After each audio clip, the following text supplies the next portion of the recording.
Hey guys, you're welcome back to my channel. So if this is your first time of coming to my channel, hello, my name is Julia Ezeji, as well known as Nurse Julia Ezeji. So do well to subscribe, join the One Happy family. I'm trying to get to 1,000 subscribers. I can do that all alone. Subscribe and also turn on the notification bell so you get notified when I upload new video. So without wasting much of your time, let's jump straight into this video.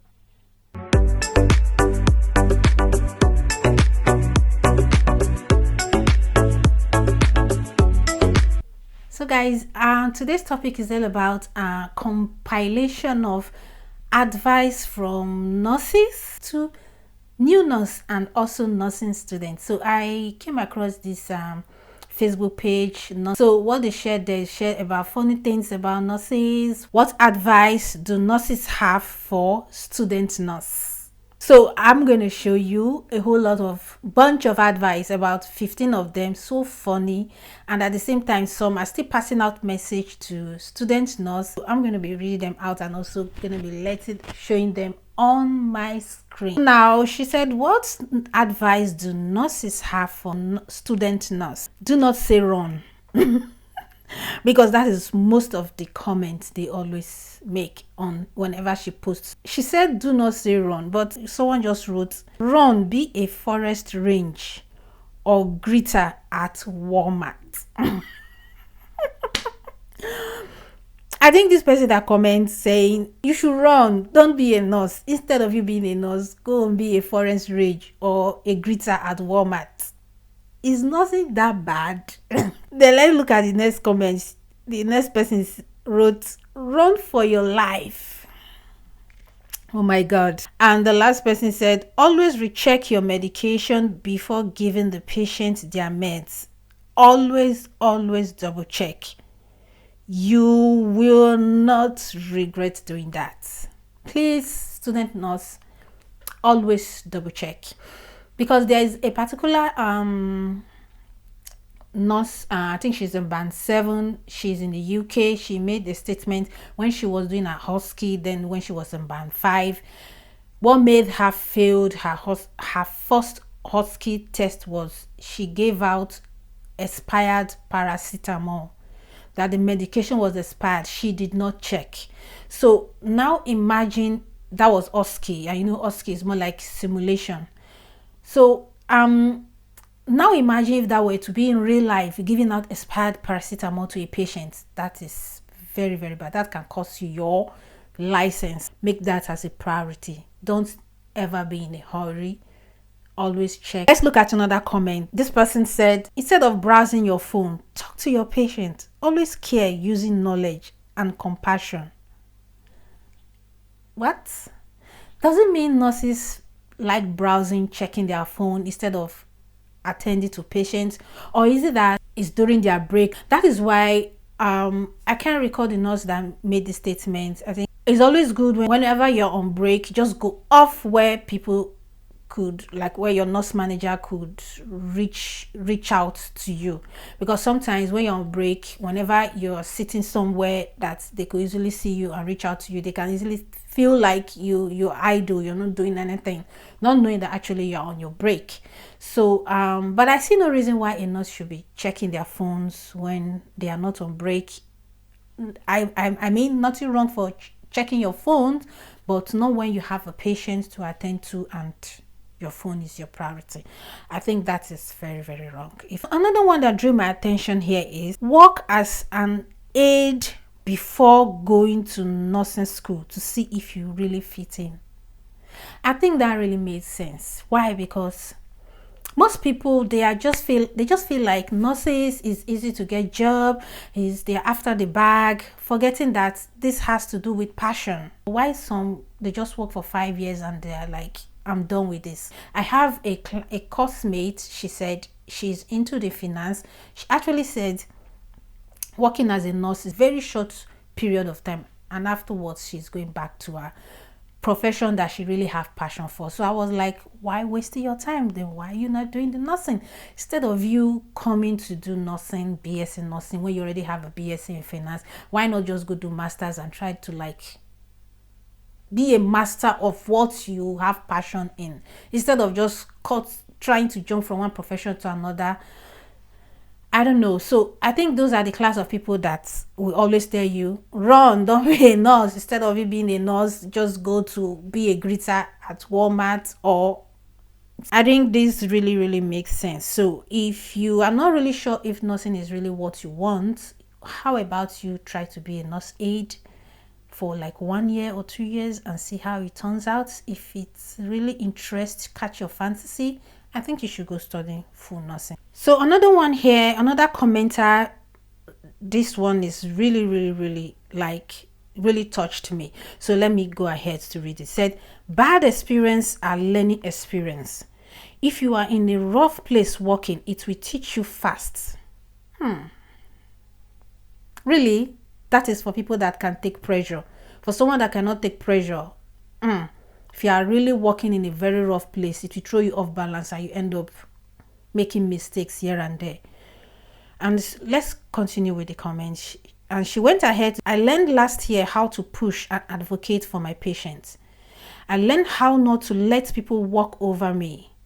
Just because they are family members or even a patient, they have no right to yell at you or hit you or throw things at you. You can always walk away. My thing is, I do not yell at you, so you do not need to be yelling at me. There is a lot though, but most of these things cannot be taught. You have to experience it. I've been nurse for 7 years now and was an aide for 3 years. Remember what I said the last commenter, try to be an aide first before you be a nurse, to see if you will really fit in the profession, if it's really something you want. So now this comment, she was an aide for 3 years before being a registered nurse for 7 years now and still counting, hopefully. Yeah, like there's a video Kendra made. She said she had she was in a situation where a nurse, she was trying to administer medication, and one of the patients, the family member, were yelling, talking. She had to let them know that, oh please, how about you guys keeping down and let me concentrate and do what I'm doing. She didn't yell at them. So it's always good to be calm. Sometimes you always be in that situation where the family of the patient will kind of like be unsensitive about the situation. It's not really easy on their part. At the same time, for you, it's not really easy, but keeping it balanced is what matters here. Another person comments, one of the things I do not like about female nurse is the fact that a lady has to leave her family at night and go for a shift. To me, it's not understandable. Yeah, I guess the person that wrote this should be a male. Yeah, that is what it is. So they need the money. So there's options for day shift if you want to. It's not compulsory you must take a night shift. Just choose a shift that works for you. And another one that really made me scared is if you are asked to take on a task or assignment that makes you feel unsafe, decline. You need to protect your license, and administration does not care. You can find a job anywhere. Student nurse, please be careful. If there's any task that seems not right, that seems scaring to you, please decline it. Better you decline than making mistakes. Just be careful, watch out. Someone else comments, there are many professional specialties to choose from within nursing. We do not need surplus of midwives and pediatric nurse, as please consider wisely. In my experience in Australia, there are too many students choosing this area and expecting to be employed in them.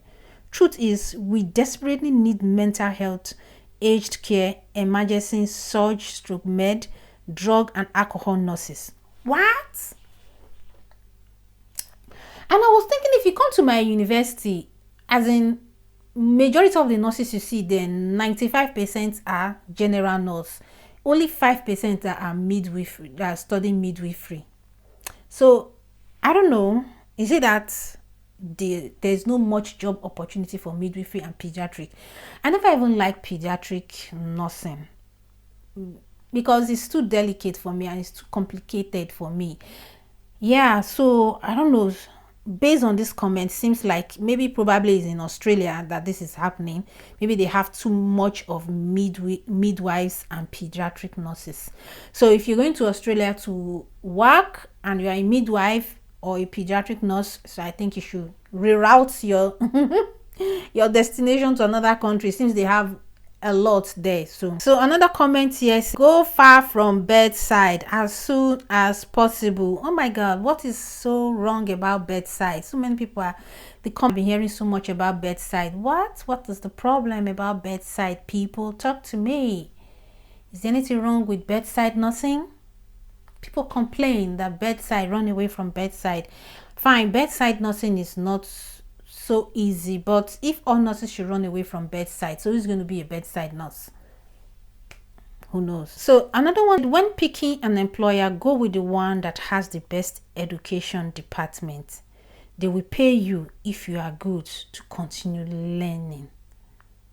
If you want to work with any facility, make sure they have career progression. Even if they are not going to sponsor you, but it's a place that yes, you can go grow career wise, not just being in one position forever, not just being a bedside nurse 1 2 3 5 till 10 15 20 30 years. Yeah, nothing wrong with being a bedside nurse, but at least you should be able to climb the ladder to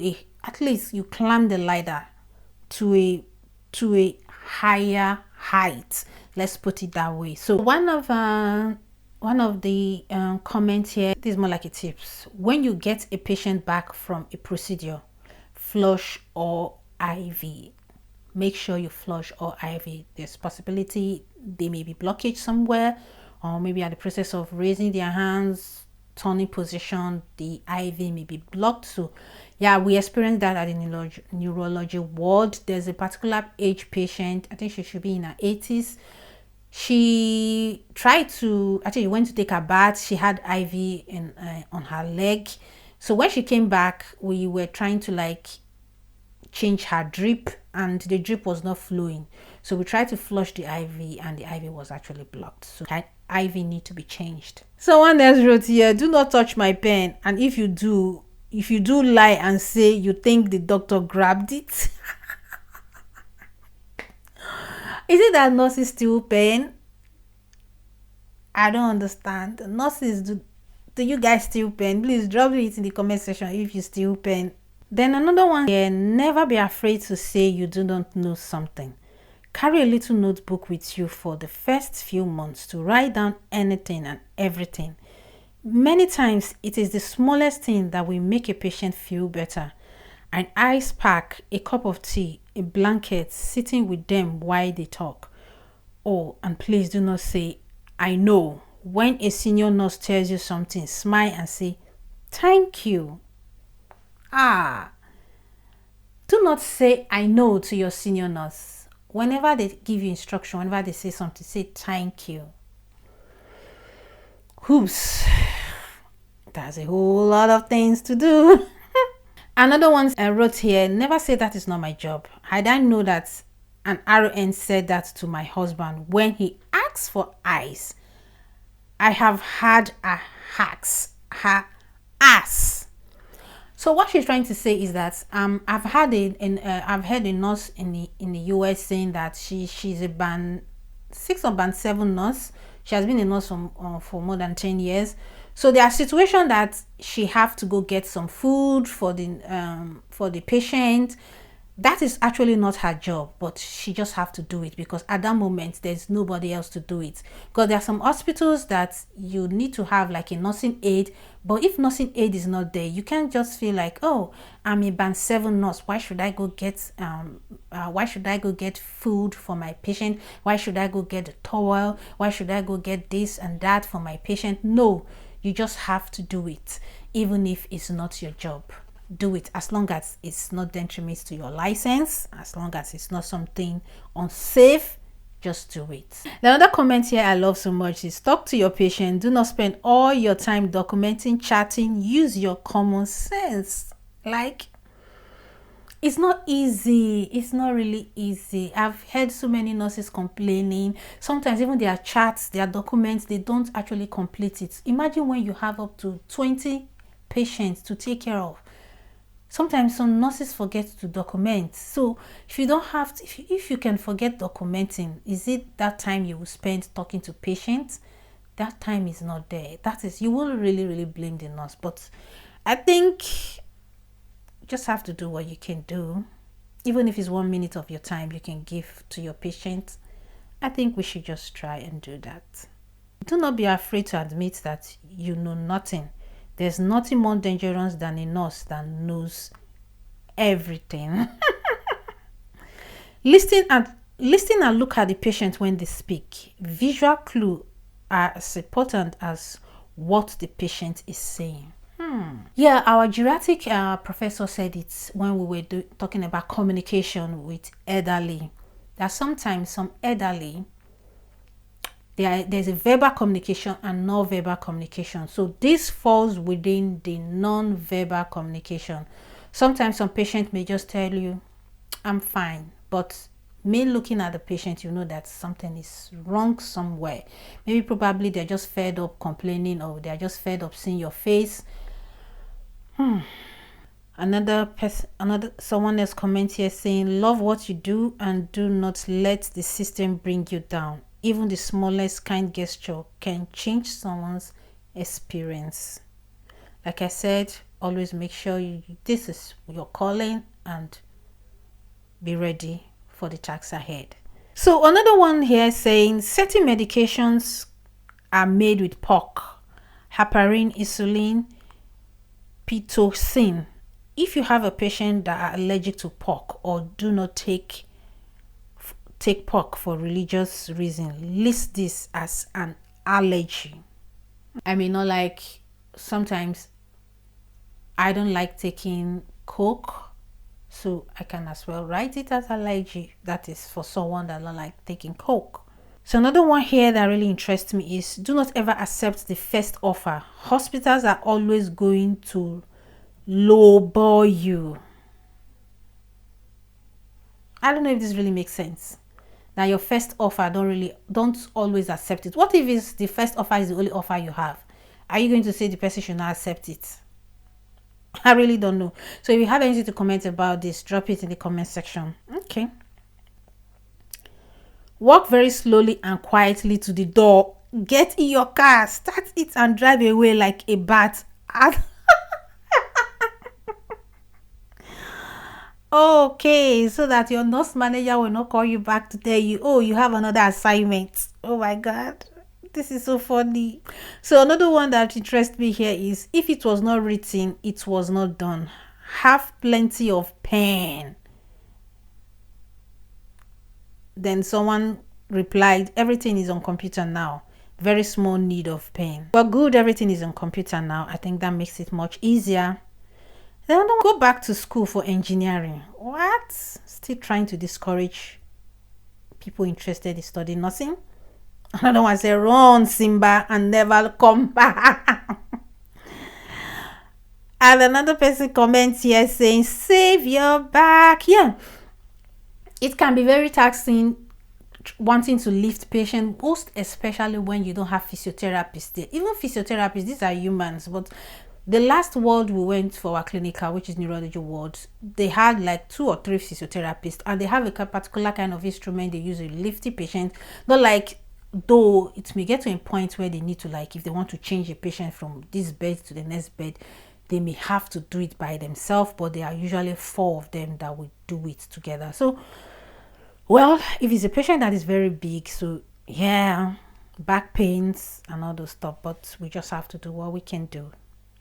So guys, this brings me to the end of this reaction. I hope you love it. I hope it's interesting. So if you have any addition to add to this comment, drop it in the comment section. Let me know what you have to add and why you're adding it. But a whole lot of them are so funny, frustrating, scary, and at the same time interesting. So guys, thank you for watching, and I hope you subscribe to my channel. If you've not yet subscribed, how about you do that now? Subscribe, like, and share my video, and I'm gonna see you in my next video. Bye bye.